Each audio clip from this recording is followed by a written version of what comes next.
Ang dating bata na palagi nanghihiram at nangungutang ng bigas sa kapitbahay, ngayon nakaranas na ding mamimigay sa mga kapitbahay ng bigas.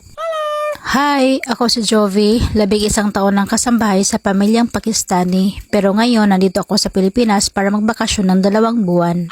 Ang video na ito ay super late na, last year pa ito, December 31, 2024, o diba 2025 na kasi ngayon, kaya last year pa talaga itong video na to.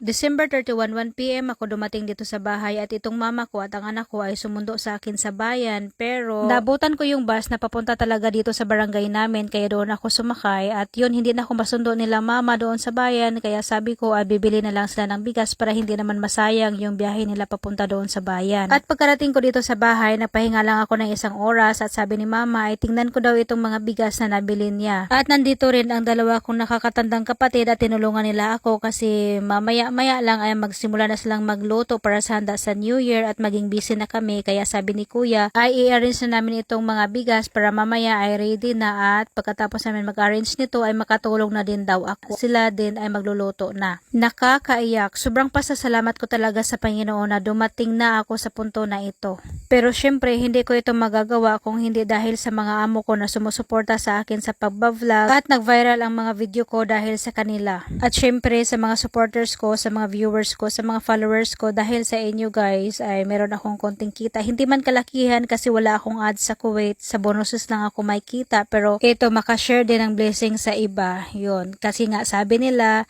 be blessed and be a blessing. Malaki or maliit man ang kita, kailangan natin mag-share ng blessing kasi nga binigyan tayo ng blessing sa Panginoon ay kailangan din nating i-share sa iba na nangangailangan. At finally, natapos na rin naming naayos ang 60 kasako na bigas, pero tag 5 kilo lang yung isang sako na yan guys. At ito na nga, ito yung kuya ko, itong kapatid ko na babae at si mama nandito sa tindahan din. Mayroon kasi siyang mga customer kaya kami lang 3 dito sa bodega. At ito yung mama ko guys, senior na yan pero napaka-supportive siya talaga yung bumili ng bigas kasi hindi ko na magagawa. Galing pa sa biyahe at sobrang pagod at alam niya na palagi talagang sumasakit yung ulo ko kapag nagbabiyahe ako, kaya siya yung bumili ng mga bigas na ito. At dumating na ang hinihintay ng lahat, bagong taon, Happy New Year 2025. Ito na nga, nagpakain na si mama sa mga bisita namin dyan sa may tindahan at kami ay nandito sa may bodega para mag-ready na para ibigay itong mga bigas. Bagong taon pero sobrang sakit ng ulo ko kaya to the rescue ang mga kapatid ko. Maraming salamat talaga sa mga kapatid ko na tumulong sa akin kasi kapag yumuko ako guys, sobrang sakit talaga ng ulo ko, nahihilo ako at nasusuka. Hating gabi sa bagong taon ay konti lang yung nabigyan kasi yung mga ibang kapitbahay namin, syempre sa kanilang bahay sila nagsalubong ng bagong taon, kaya